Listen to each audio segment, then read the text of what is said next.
Meghan Markle is once again being scrutinised for something entirely ordinary, entirely human, and entirely harmless, and yet the reaction tells us everything about the environment she continues to navigate. This time, the manufactured outrage centres on a single phrase Meghan used to describe her mother, Doria Ragland, during her Netflix series With Love, Meghan. One phrase, two words: free spirit. And somehow, predictably, that was enough for certain outlets and so-called insiders to spin a narrative of distance, discord and drama, where none has been evidenced. Let's pause right there, because the framing matters. Meghan did not criticise her mother. She did not dismiss her.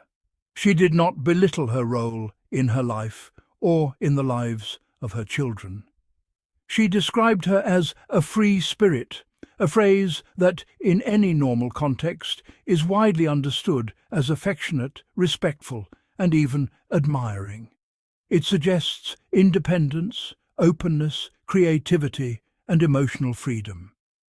But when Meghan Markle speaks, even the most benign language is treated like a coded confession, dissected for imagined slights and hidden meanings. According to Radar Online, anonymous sources are now claiming that this description signals a quiet rift between Meghan and Doria, implying that Meghan was somehow drawing a line or stepping back from her mother. Let's be very clear here. This is speculation piled on top of assumption, filtered through outlets that have repeatedly demonstrated a willingness to stretch reality for clicks. The idea that calling your mother a free spirit is a dig only exists in a media ecosystem that is determined to find fault, no matter how flimsy the evidence. What's particularly telling is how these narratives rely on unnamed insiders who claim to know what Meghan really meant. We're told that, on the face of it, it sounded warm, but supposedly those who know them heard something else entirely. This is the oldest trick in the tabloid playbook: undermine a positive statement by suggesting there's a secret interpretation only the chosen few can see. It's not journalism, it's storytelling designed to cast doubt where none is warranted. And let's talk about the broader context that conveniently gets ignored. Doria Ragland has been one of the most consistent, dignified presences in Meghan's public life.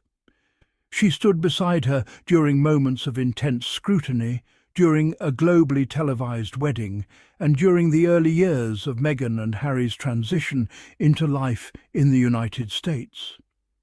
Meghan has spoken openly in the past about her mother's influence, her grounding presence, and her values.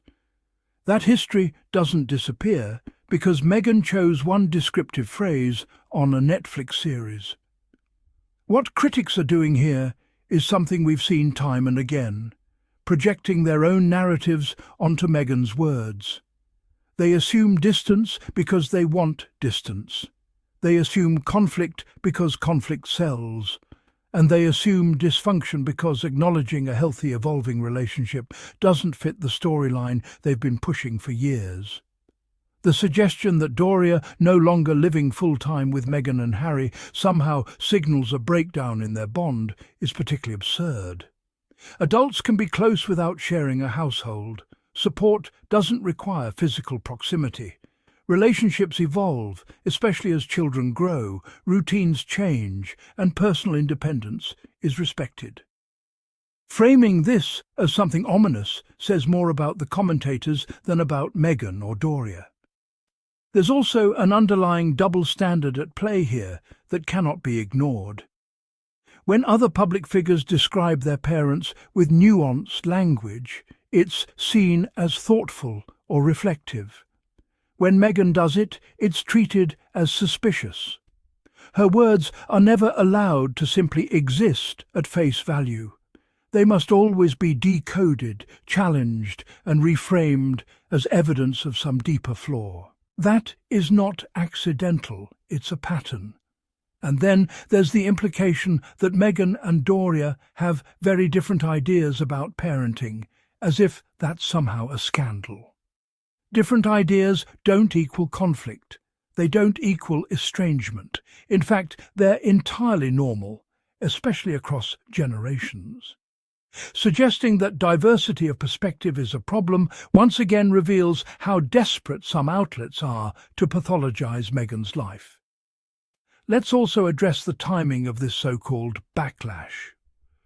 With love, Meghan has drawn attention precisely because it shows Meghan on her own terms, reflective, grounded, and unapologetically herself.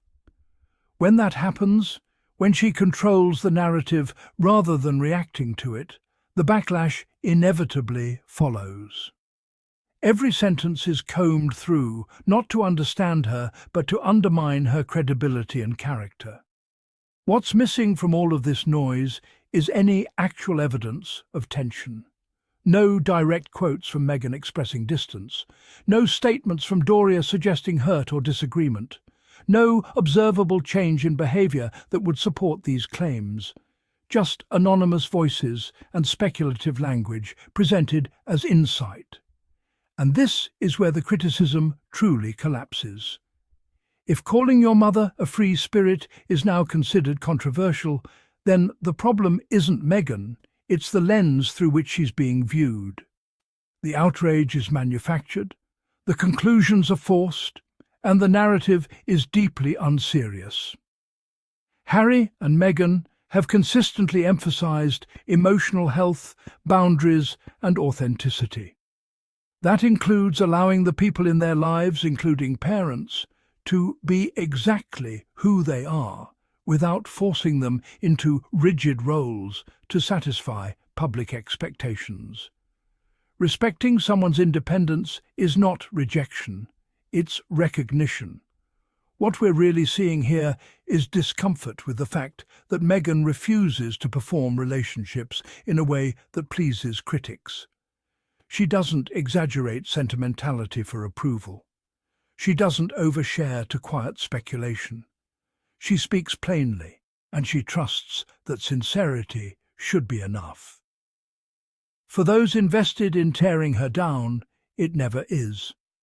So when you hear commentators claim that Meghan's words raised eyebrows, ask yourself whose eyebrows they're talking about.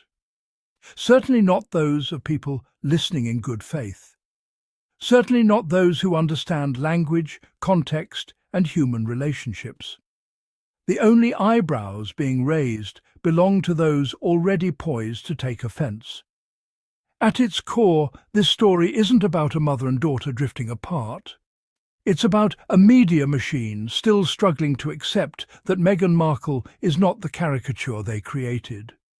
It's about an unwillingness to allow her complexity, her warmth, and her autonomy to coexist without suspicion.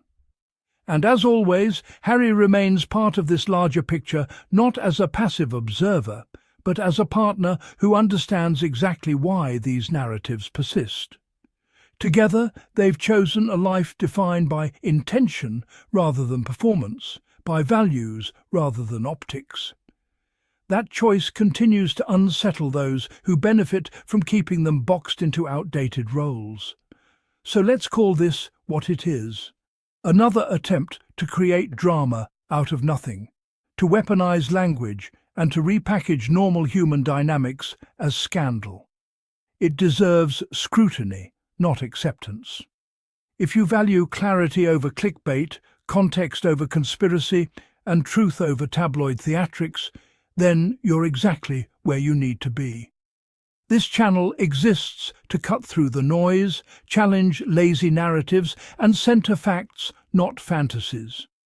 And if you appreciate content that refuses to tear down Meghan and Harry to satisfy outdated agendas, make sure you support the Sussex Insights by subscribing, liking this video, and sharing it with others who are tired of the same recycled stories.